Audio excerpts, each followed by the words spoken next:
Stopping my scroll is a couple of things. Definitely knowing my price range was important and sticking to that. And so using those filters so I'm not in this dream world of like, oh, I would love to stay there, but realistically, that's gonna not allow us to do the other things we want to do in the area.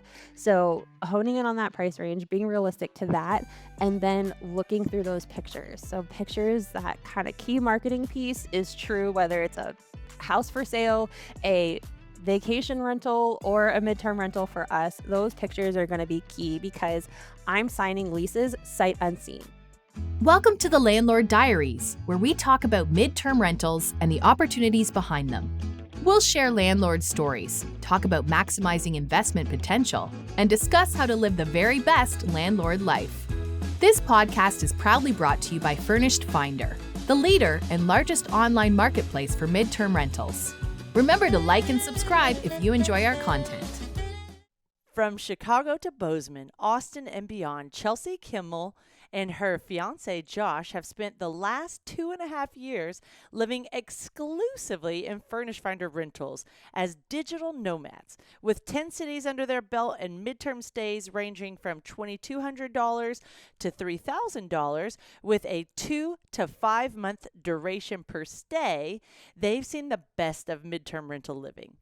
In this episode, Chelsea shares what makes a rental stand out, common mistakes landlords make, and how hosts can better attract and retain tenants like her. So let's jump into the conversation. Chelsea, thank you so much for sharing your story today. How are you? I'm good. Thanks for having me. I'm excited to talk and bring in the tenant's perspective. Yes, this is going to be such a fantastic episode. So don't miss it. Stay tuned all the way to the end. And let's start off with, what are some of those highlights and the fun memories of your 2.5 years on the road in 10 different cities? I would say the highlight is getting engaged at the end of it.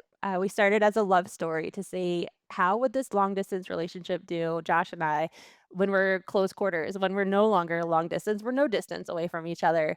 And through 2.5 years, we put our relationship through the works. Most couples struggle to move once. We've moved 10 times. And so to come out of this whole experience with a new puppy, with a wedding on the horizon, with putting down roots and building ourselves a home, it's been a experience I didn't even know I could dream about. I mean, kudos to you for that. That's a big accomplishment. I feel like not only working together every day in close quarters, my husband and I both work from home, and sometimes I look at him and I'm like, I love you. I need you to go to the basement all day. So that is a true testament to you. So congratulations. I love that Furnished Finder is a part of our first official love story. I mean, probably not our first, but first official. We're claiming it with you, Chelsea. So kudos. Tell us about your work life and how that works with being a digital nomad, kind of what you and your fiance do for work, and how that has, how that evolved with, your adventures. Yeah, so I have worked in digital marketing my entire career. And as I grew in my career, I started working with global corporations where whether I was sitting in Baltimore, where I started, or where I was in Reno visiting Josh, I was working remote no matter what. My colleagues were in Europe, they're in India, they were in Brazil, and it was really up to me and time zones to manage it no matter what. So when we decided to take our relationship away from being long term, that's when this idea of like, let's figure out where we both want to live. Let's figure out how we do this. And luckily, I have had very supportive corporations it, be inspired by my journey and just allow us to take my work on the road. Josh, of course, is in a little different of a situation. He owns his own woodworking company that he had to scale down and really re-strategize on how he was going to operate that from a nomadic perspective.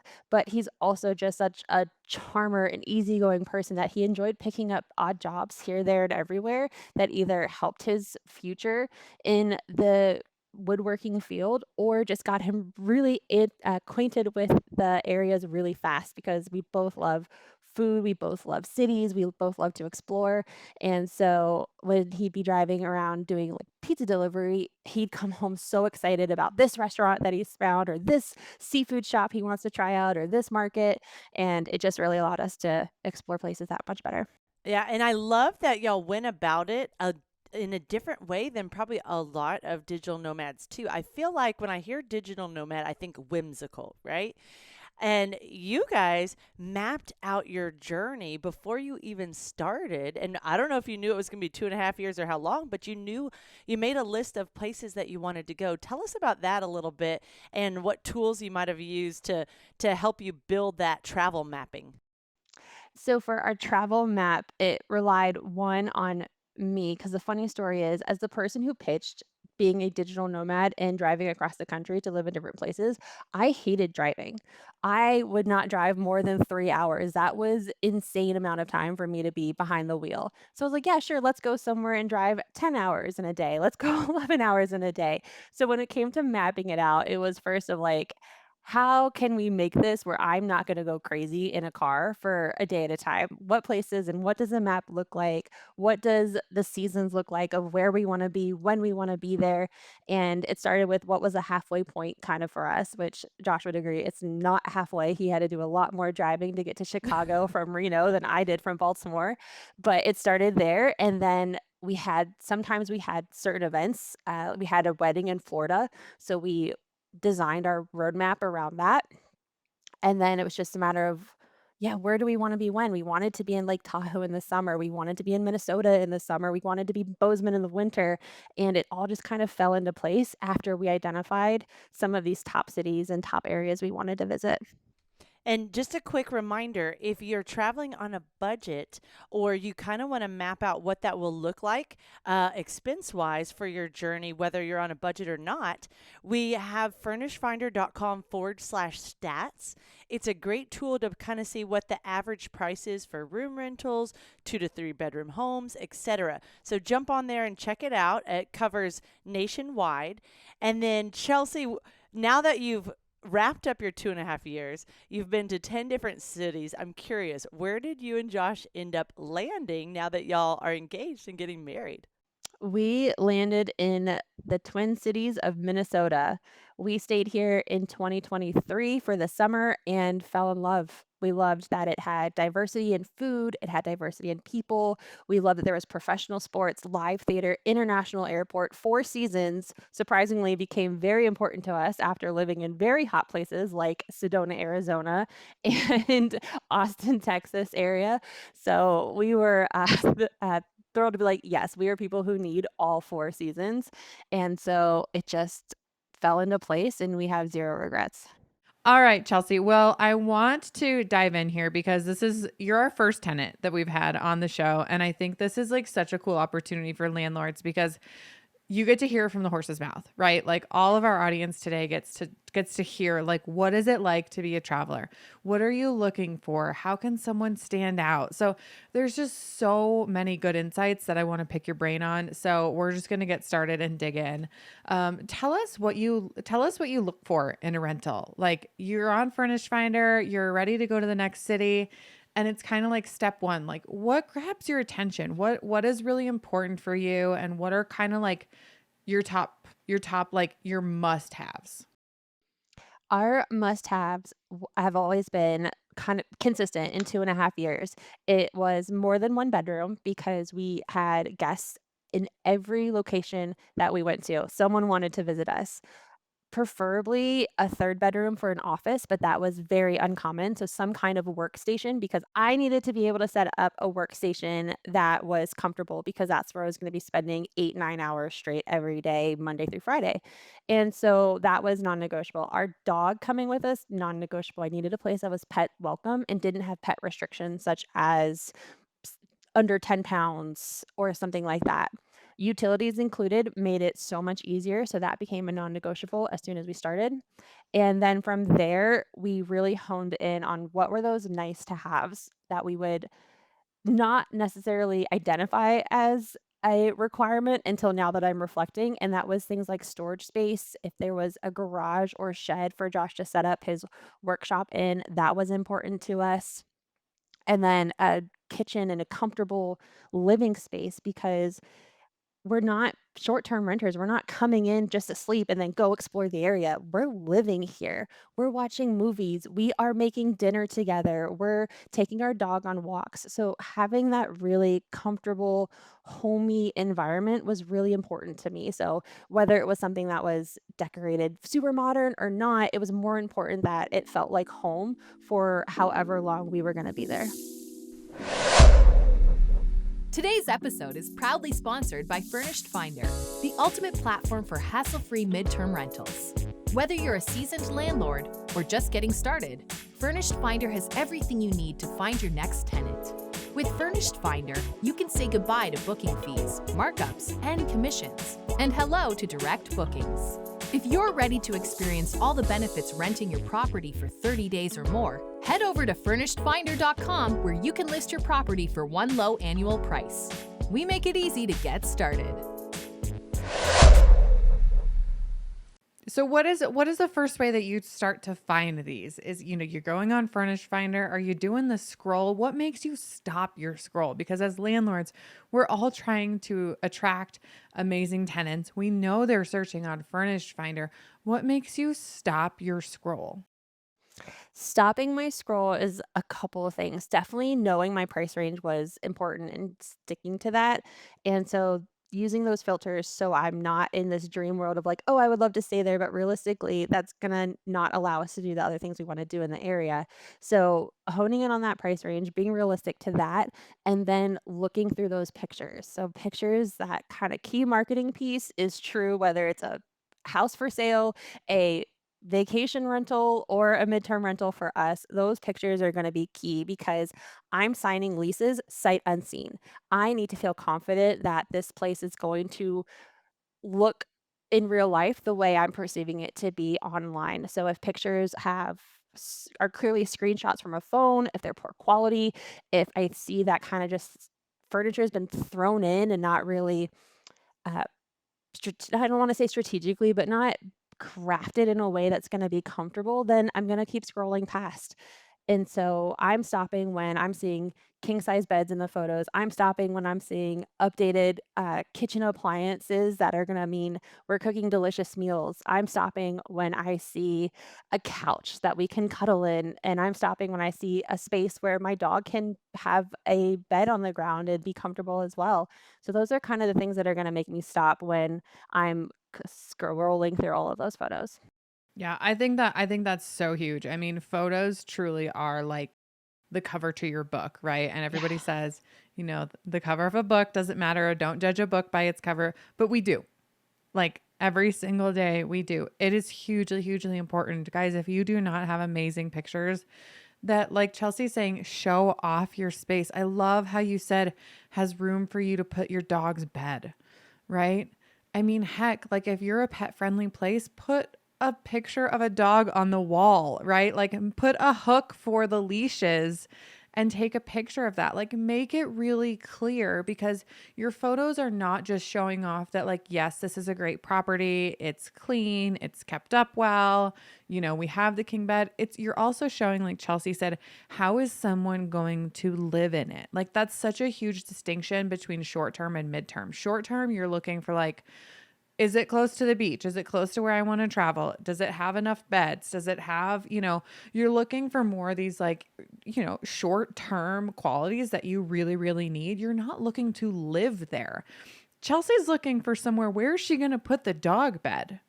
Can she make dinner? When I'm on vacation, the last thing I'm going to be doing is making dinner. I don't know about you guys, but it's like you have to think about that. I know in one of our midterm rentals that's really aimed more towards displaced families, we have pictures of the open cabinets showing that like we have kid dishware, we have plastic plates and Yes. plastic cups, like, and it feels like a very weird picture to put up, but it's like, no, if you have a family, like I have kids, I want to know, do you have stuff my kids won't break?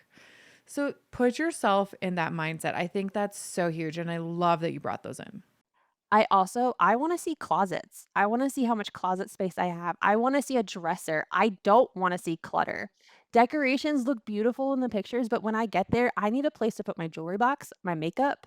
I have little knickknacks I'm putting on the bedside tables, and so I wanna make sure that I can come in and make this space not destroy it, but I wanna come in and make sure that I Right. can make this space have room for me and feel like it's also mine and I can respect it and appreciate it in the time that I'm there. But I will say to your point, I love the pictures when there's of the open kitchen cabinets. I can see what kind of dishware I'm working with. I can see what kind of small appliances I'm working with. It seems Yeah. weird. Maybe don't put them at the front, but I also appreciate when there's those open cabinets, seeing the linen, seeing the towels. It just gives you the sense of what you're Yep. going into because then I know, oh, I don't have to buy towels for this rental, or I don't need to Yes. buy because we've had to buy stuff because it wasn't provided by the rental or the landlords refused to restock it if it went missing between tenants, and so it's very comforting to know what those expectations are. Yeah, one tip or one thing I've always asked of my photographer is, will you take a picture of the bathroom with the shower curtain open? Like, no, it's not as pretty, right? But you want to see, like, people want to see, is this a tub shower? Is this, a walk in? Is there a big step over it? And just that type of clarity when you're thinking about, appealing to someone who's staying there for probably months at a time. Like, you have to just kind of adjust your thinking a little bit. So I love those things that you've noted. We've got a couple more things to talk about that makes a rental stand out that I want to come back to. But before we continue, I wanted you to hone in a little more on that search process on Furnish Finder Yes. because those are some key things to help save time and efficiency is how to get to the right listings as quickly as you can. So one of the things that you had said is like you don't actually use that many filters. So tell us about that. And I have a couple of questions I want to prompt you through to wrap up this section. I don't use the filters in depthly. I use the 2 bed plus filter, I use the pet welcome, I use the utilities included filter, and then, of course, I'm using the price range filter. As for some of the others, I not use them. Being an early adopter of Furnished Finder is because that information is only as good as what landlords put in it. So I highly encourage landlords, please fill out as much of that information as possible because that's gonna make the filters that much more valuable. So for me, when I'm going through that scroll and that search, I'm honing in on specific neighborhoods if I'm familiar with them, and then I'm using kind of that left side with all of the cards to identify like, "Ooh, I like that picture. Ooh, that one looks in my price range. That one has identified good Wi-Fi, pets welcome, in-unit washer dryer. I'm gonna stop on that one first." Yeah, and you guys check these every once in a while because so often I hear landlords and they're like, "Oh, I did decide to be pet friendly," or "Oh, last year we added an in-unit washer and dryer," or "I used to charge for parking, but now it's free." And you have to go in and you have to update your listing with those check boxes to make sure that you will qualify for those filters. Filters are becoming more and more and more popular just because as there becomes more listing, travelers want to hone in very easily and quickly. So double check, every once in a while, if it, every 6 months or so when you're auditing your listing, go through and just make sure that everything you have is truly reflected. All right, let's talk about when you are looking through a listing, what else stands out to you? What are you looking for? Are you looking for specific details on property fees? Are there deposit amounts that stand out to you as too high or maybe even too low? Like, what are some red flags and green flags that you might come across? Great question. Red flag is if the security deposit is equal to the rent. I know that's very common with long-term leases. Huge red flag, and we almost got scammed, and not from Furnish Finder, but using a different platform. We almost got scammed because we didn't know that to start off with. It was a very quick learning. So I'm looking for the security deposit to be proportionate to either the size of the listing or the size of the city, if that makes sense. Like if it's a higher demand city or a more expensive city, I'm aware that that security deposit is going to be a little bit higher. However, if it's a smaller location and not in the most happening city, I'm not going to be paying thousands of dollars in a security deposit. Absolutely not. I prefer refundable pet deposits, not very common, but as tenants who have gotten their deposit back at every single location, even pet deposits when they were available, I'm looking ideally for all deposits to be refundable because we know we will love and take care of your property. I'm looking for cleaning fees over cleaning deposits. Hate cleaning deposits. Won't ever do one again. But I don't mind cleaning fees because that means the place has also been cleaned for us, just like it's gonna be for the next person. Um, I prefer pet deposits over pet rent. Weirdly, it just kinda makes it complicated. And so, yeah, those are some of the red and green flags around deposits. Also in the listing, yeah, I'm gonna verify that it's been, pet welcome. Like I said, sometimes it says pet welcome, but there's actually pet restrictions, no dogs, no puppies, no animals larger than XYZ. And so those are kind of those things, those small details that make a difference whether we can stay there and it's worth our time reaching out. Hey landlords, are you ready to level up your rental game and simplify your midterm rental business? Well, get ready to meet your new best friend, KeyCheck. KeyCheck is your all-in-one solution for stress-free property management. With tenant-paid screenings, online rent payment processing, custom lease creation, and a suite of incredible landlord tools, you'll wonder how you ever lived without it. No more chasing down checks or sifting through piles of applications. KeyCheck helps you organize and manage all things landlording in a simple and efficient way. Make landlord life a breeze with KeyCheck, the game changer for modern property owners. Visit keycheck.com to unlock the power of stress-free property management and take your rental business to new heights. All right. So, Chelsea, that is so many great things that can make your listing stand out. What are some things that you didn't care about along the way that is nice to have, but maybe not something that makes a midterm rental stand out? I did not care if you have a sauna. I don't care if you had a hot tub. I don't care that you have a smart TV. Those are often listed as a perk. Sorry, every TV is a smart TV. It's really hard to find somewhere that's not a smart TV anymore. So it's just kind of wasted space.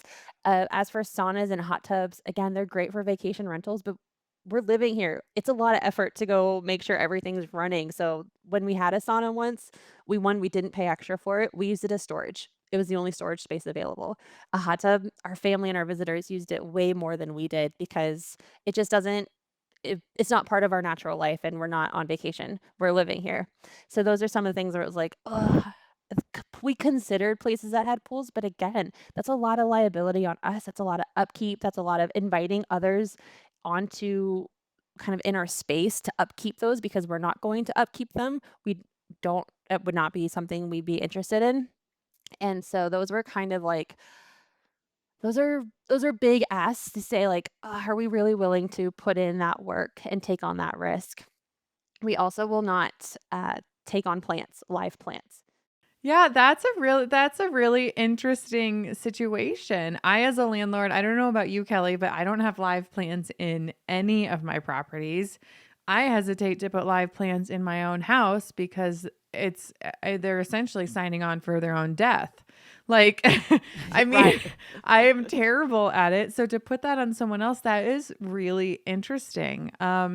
Think about that, landlords. Like if your plants are something you really, really care about, putting that responsibility on someone else is a pretty big burden to shift. I appreciate some greenery, but maybe they need to be artificial. And quick reminder here that Furnished Finder, we coach landlords throughout the edit listing process.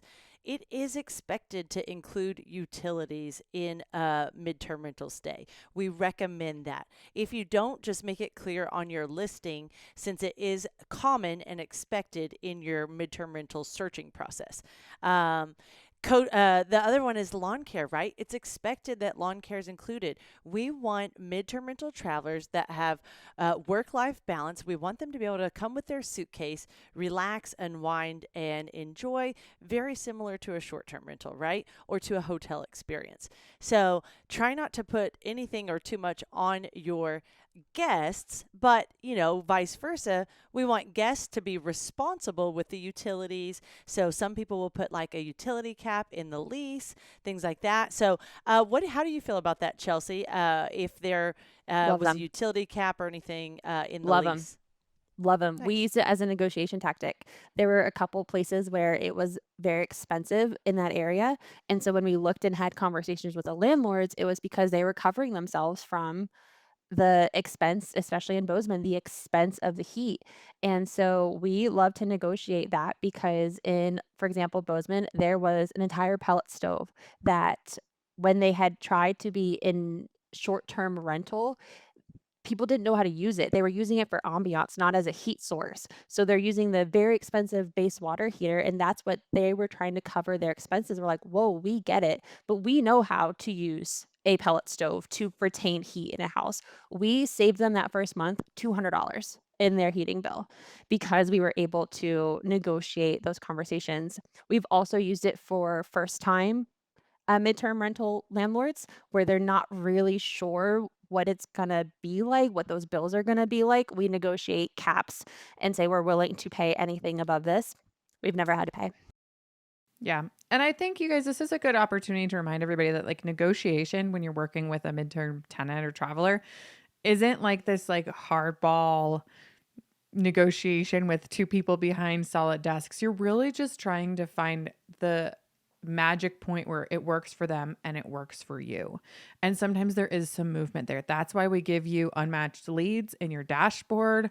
And that's why we want it to be a conversation between you and the traveler to see if you can make it a successful landlord tenant relationship, is because it's not always a perfect, hey, exactly what Chelsea wants, I have.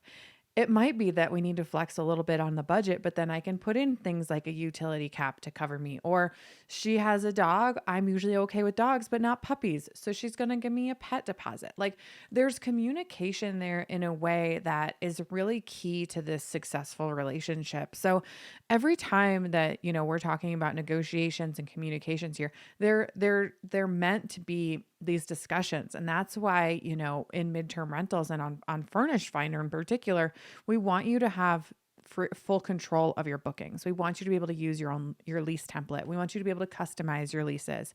We want you to be able to communicate outside of Furnished Finder, right?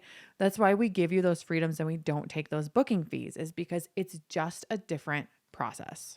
Yeah. Now we do have tools available. If you don't have something already set up, well, just a reminder, if you're new to midterm rentals, we have everything ready for you to talk to your first guests all the way to checking them into your property. So we've got tenant screening that we recommend, state specific, fully customizable leases, rent payments through KeyCheck, our sister company, that allow travelers to pay by credit card, which a decent percentage of travelers like to do to earn those miles.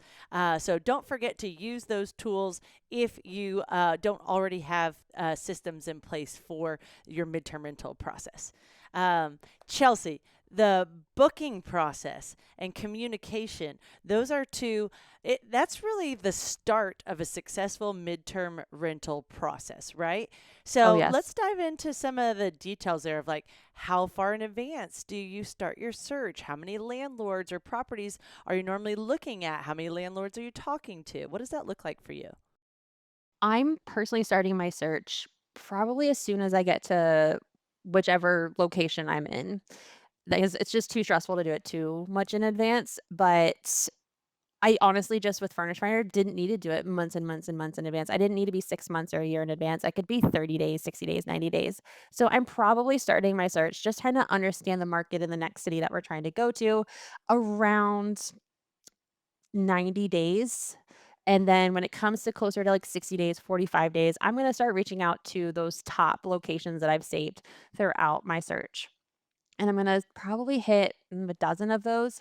And then from there, depending on the responsiveness, I'm probably talking or getting responses from like 5 or 6, actually moving forward with communication and talking about leases and getting to know the property, maybe 1 or 2.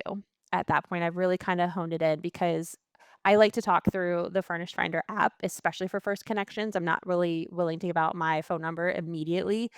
And so from there, I like to have this kind of script, this professional script that says, "This is who I am, this is what my job is, this is who my partner is, this is who our dog is, this is how old they are, this is why we're traveling, this is the dates and how long we're planning to be there." I kinda have my script that I'm gonna send over to give that first initial comfort. I'm experienced at this, I have a job, I am reliable, those are all the things I'm trying to say in that first touch point. In that first response, I'm judging in depthly. Is it professional? Is it courteous? Is it more than just 3 sentences? Is it more than 3 words? Am I getting an actual response? How does that feel? Did they answer my questions if I put some in there? This is so key. This is like so key because on Furnished Finder, like we're connecting these travelers and landlords as leads, right? But when you get a message from someone like Chelsea, or you get an unmatched lead or a matched lead or anything, it is hugely important that you take time to write back and don't just say, "Yes, my property is available," or "Would love to host you." Like, give them a little bit of details. And Chelsea, correct Yes. me if I'm wrong here, but I have always been under the assumption that travelers like to know as much about me as a landlord as they do about the property, right? Like, I've been doing Yeah. this for X number of years. I have X number of units. Oh, And yeah. even if you're brand new, that's fine, right? Say, this is my first midterm rental and I'm so excited to get started. This property is so great because it has XYZ. Like, this is your first impression, and you're not going to go on a date and have your first impression just be like you showing up in gym shorts, right? Like take a couple minutes and really communicate the way that you want to set this relationship off. Yes, I'm looking every rental that I reach out to, I'm looking at that property manager like page. I'm looking at the landlord profile. One, do we have anything in common that I can use to relate to each other? I've definitely looked to see, are they first time landlords? And I would say about 50% of the ones we've stayed with have been first time landlords, great experience. 50% of the ones we've stayed with have been experienced landlords, also great experiences. And so, yes, just how I'm keeping to your point, just like kind of dating, I'm keeping my profile up to date. I'm uploading a picture so you see exactly who Josh and I are. You see what our dog looks like. You see our little story to give you comfort. And I want that same because it's a relationship. It might be more of a business relationship, but it's a relationship. And there's a lot of trust going into not only you having us as your tenants, but as us giving you our funds sight unseen. Yeah, and then in that first communication, which is through the Furnish Finder messaging most of the time in your case, what did that look like for successful ways of communicating personally for you? And then you have a couple turnoffs that were poor communication styles that you want to Yeah. advise landlords to avoid. I love this dating analogy, even though I'm now engaged. But thinking of the times when I was like online dating, for sure, it's like you say, hey, what am I supposed to do with that? I can't it's a roadblocker. It's not fun for anybody. It's not it's really hard to power through, especially when I'm giving you like this is who we are, this is what we want to do, this is why we're excited about the area. Like I'm making a real effort. So I want that same in return, whether it's just answering my questions, giving me a little bit about you or how long you've had the property or what your recent tenant experience has been like, just kind of anything to build that rapport with because Josh and I have been adamant of like, we have to connect to landlords. We have to have some kind of connection because things happen. We want to know that we can feel comfortable calling on you when something breaks, whether it was our fault or not. We want to be able to speak to you and voice concerns or yeah, if there's a snake, we've had a snake in our place or a bear, like we don't know what to do. We're in brand new areas. We may not know what to do with our cars in negative degree weather. We may not know where the grocery store is or where the closest hospital is. We want to make sure that we have enough of a relationship, not that we're annoying you, but we feel comfortable reaching out if we truly have an issue or a concern. Yeah, and this is the start to that relationship, right? Like if you reply to a message, a direct booking request, a housing request, any of these things, it signals to that traveler that you are reliable, you come with all of the information, and that sets the tone, right? That sets the tone for the entire process, and it makes it so that you can start that relationship off on the right foot. Absolutely. Yeah.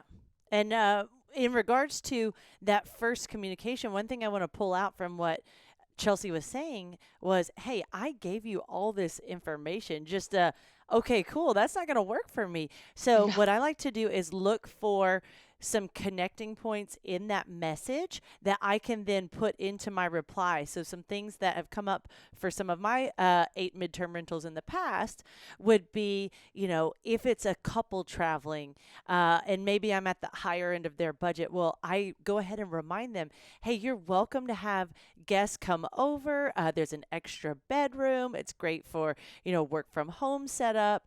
And then walkable. If someone says, I want to be close to adventure or things, well, rather than just saying, okay, cool, maybe give them some ideas of, great, here's some things that are close by that you might really enjoy in the area.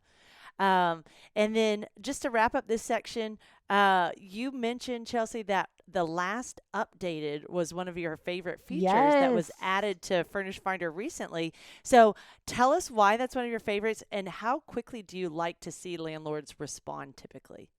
I'm so glad you brought that up and reminded me to speak of it because it is a new feature in Furnish Finder, and I love it because like life happens. Sometimes like, tenants and landlords get into Furnish Finder and then they forget about it, or it's not what they wanted to do. It like being a landlord isn't for them. Totally fine.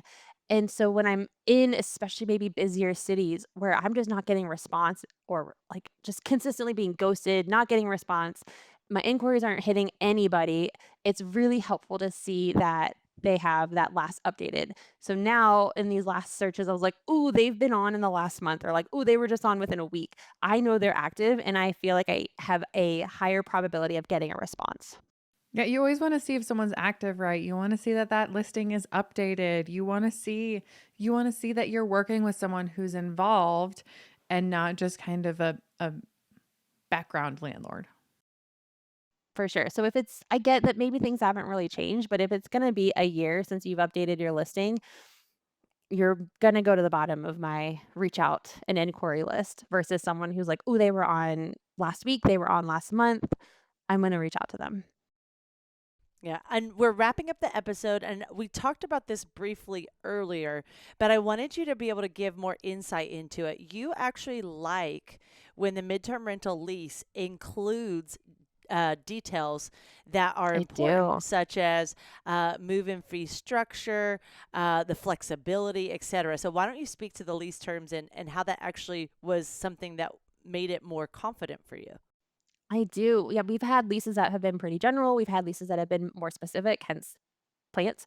However, when it has kind of those elements that allow flexibility, that's when I feel that much more confident and comfortable in the listing. So there's been multiple times where our lease has been identifying like we can't leave the property for X amount of days, especially like Bozeman, where in the winter pipes are going to freeze if there's no activity in the house. And we were able to negotiate that and be transparent so that way we weren't considering the places abandoned when we were traveling for the holidays. And so I liked when we were able to have just those discussions because of something in the lease.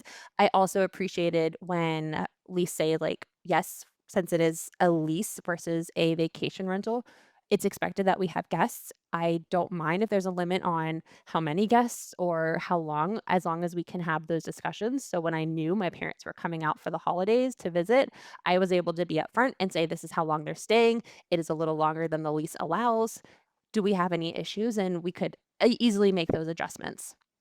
I love this. Well, Chelsea, this has been so insightful, and I think not often enough do landlords put themselves in the shoes of a traveler and a tenant and really think to themselves, what is the traveler looking for? What do they see? What kind of communication do they want? What kind of amenities do they want? So I think this is just going to be invaluable for so many people. So thank you so much for taking the time to give us your thoughts and your perspectives. I feel like we're like getting a sneak peek into the mind of, people that we want to work with all the time. So, huge congrats to you on your successful Furnished Finder love story. I'm just going to go ahead and claim it.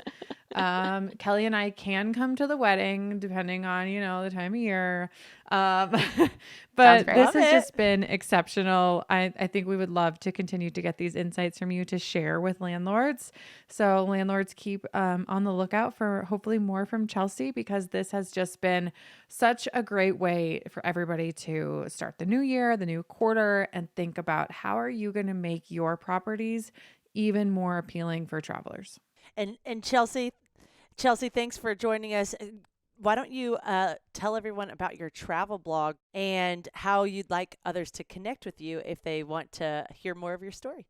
Sure, you can connect with me at Chief Nomadic Officer on Instagram as well as chiefnomadic.officer.com, where I do exactly this. I share those tips and tricks on how to be a successful digital nomad, because there's digital nomads all over the world. There's travel nurses that have all the support, but as we digital and corporate nomads start gaining our numbers, I want to make sure that this process is as easy for everyone and I can share the learnings that I've had. So find me there and look forward to speaking with you guys again.